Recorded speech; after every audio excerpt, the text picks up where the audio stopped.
Hello guys! Ayan, dahil sa sobrang ingay ng TV ni Kuya kagabi, habang naghahaponan kami, mag-voice over na lang muna tayo. Ayan, naghahaponan nga kami ng aking bunso at ang ulam namin ay tinolang manok. At yan, paborito niyang kainin, sayote at sabaw. Tuwan-tuwa yan siya pag sabaw talaga ang ulam, bulanon ang bata.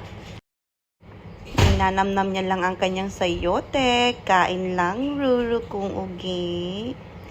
Takot talaga niyang kumain ng sayote, guys. Sobrang gusto niya yan. Pero ayaw niya lang ng malunggay kasi yung malunggay dumidikit sa gilagid niya. Ayaw niyang kainin yung malunggay. So, yan. Nanghingi pa siya sa akin ng sayote dahil nahulog nga sa sahig. Kaya dinagdagan ko pa siya ng isa. At yan.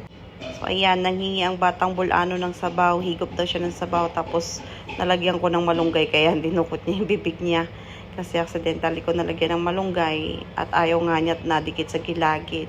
Tapos, sabi ko sa kanya dyan, you're done na. You say bye na to the guys. Magbabay ka na sa kanila. Say bye-bye na, bye-bye. Bye! So, ayan, tignan nyo yung background na pinapanood ni Kuya. Sobrang ingay at ang aking Roro ay patuloy pa rin sa pag-enjoy sa kanyang sabaw. Thank you for watching, guys! Ayun lang ang aming hapunan kagabi.